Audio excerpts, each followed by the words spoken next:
next guest that's going to come to speak to you as our guest speaker for tonight, and her name is Malia Marks. Let me tell you a little bit about Malia. She was born and raised in Aberdeen. She attended Grace Harbor College for Running Start, like some of you have done tonight.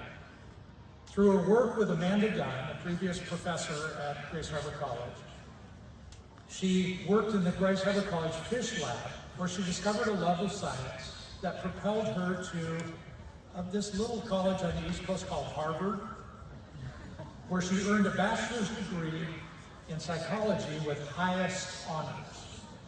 Following her growing interest in sociology, philosophy, and law enforcement, she went on to earn a master's degree at the University of Cambridge in England, where she placed first in her class.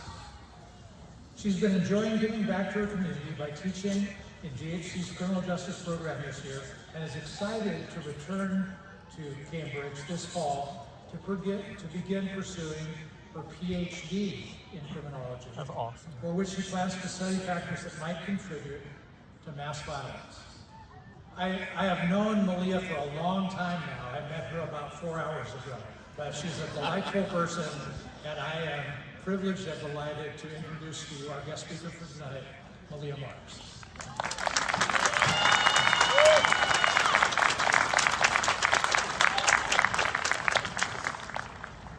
Thank you very much for that warm introduction.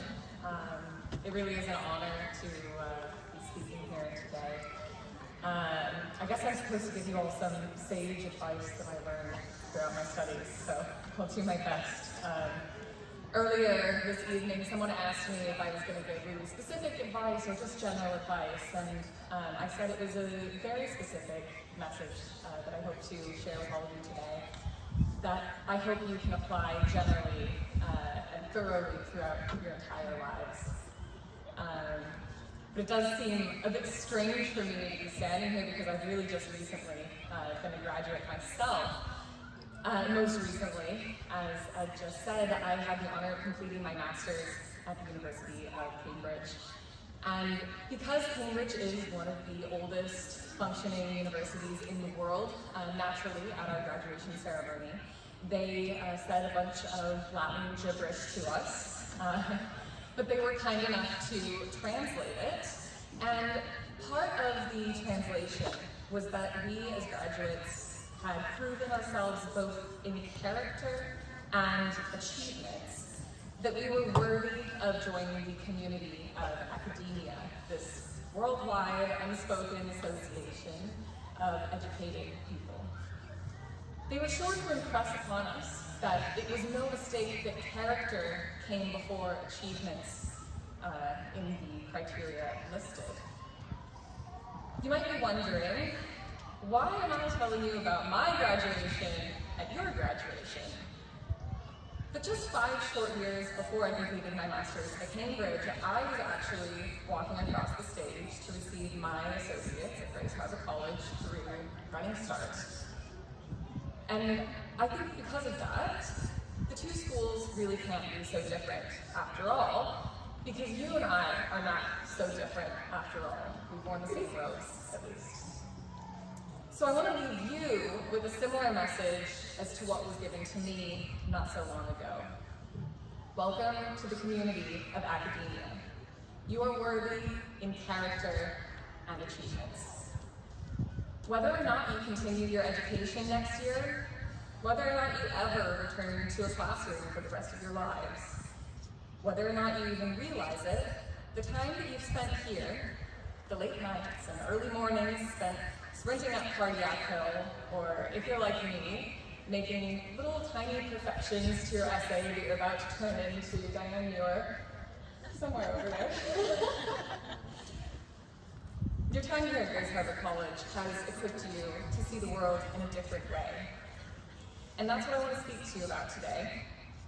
How to navigate life, and yes, to build your future with the character of an academic. So often these days, people feel first and think second, if we think at all. I think that one core characteristic of academics is that we try to reverse this, even though we often fail.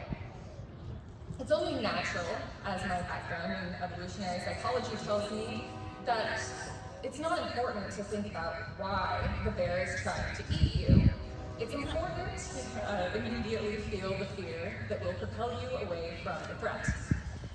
The issue is that nowadays, we've built a very safe and very predictable environment compared to the one that was applying evolutionary forces to our brains. We only rarely have to run from bears. It's much more important to be able to communicate and share knowledge with one another, and sometimes to persuade one another. But if we all solely follow our own feelings, how can we hope to persuade someone whose emotional reaction to something is different from our own? When I think about the future, which all of you will now go on to shape, what concerns me deeply is how so many thought leaders, politicians, newscasters, activists, and even influencers are calling on us to follow our feelings and to treat people like bears.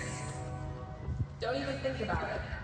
Sink into the catharsis of outrage and do whatever makes you feel good and safe. But to behave like academics, we must not lash out at the first sign of danger. In fact, to be like an academic, we should really rush towards a challenge with joy. What academic, after all, hasn't had their ideas challenged? My favorite Greek philosopher, Diogenes, was treated like a pariah in his day, but now he's seen as a genius by many, and arguably one of the earliest anti-establishment thinkers. Van Gogh, Bach, Nikola Tesla, even Einstein's theory of relativity was heavily criticized at the time of its publication. Would these people be remembered today as visionaries had they been preoccupied by how they felt?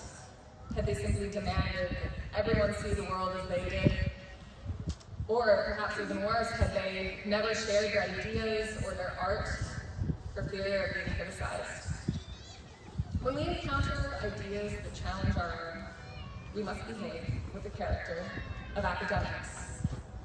We should not react emotionally, but evaluate issues rationally and as objectively as we can. We should not see opposing views as taboo and forbidden, just as we must not hold our own opinions as sacred and unable to be challenged. If another idea is valid, we must adjust our own worldviews, despite how uncomfortable and even fearful that might be. If an idea is of poor quality, though, only our rational evaluation of it can have any chance of persuading another person to change their mind. When we argue emotionally, we only invite others to do the same. This is inherently anti-productive and divisive. It drives us apart.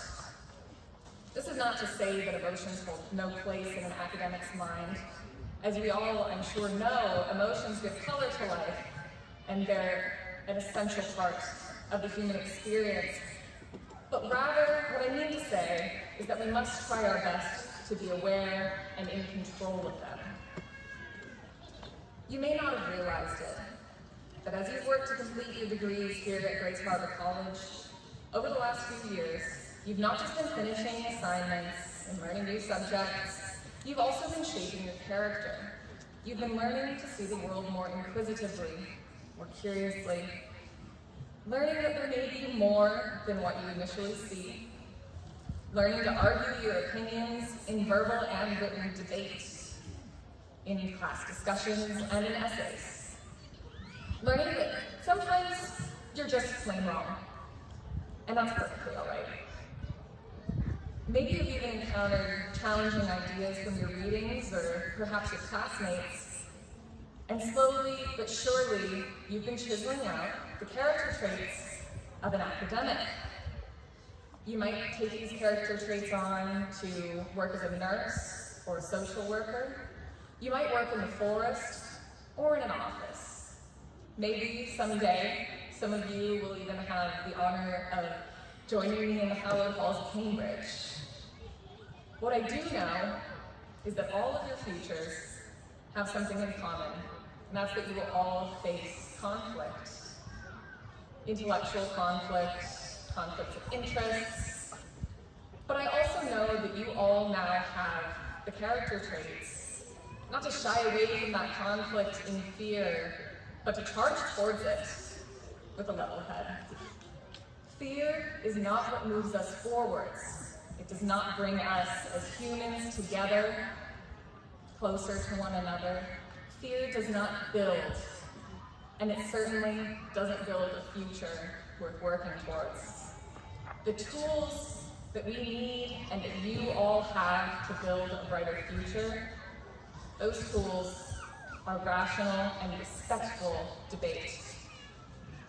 So I would like to extend this invitation to the community of academia, to all of you, as you are worthy in character and achievements. In a world that tells you to feel, I hope that you will think. Thank you.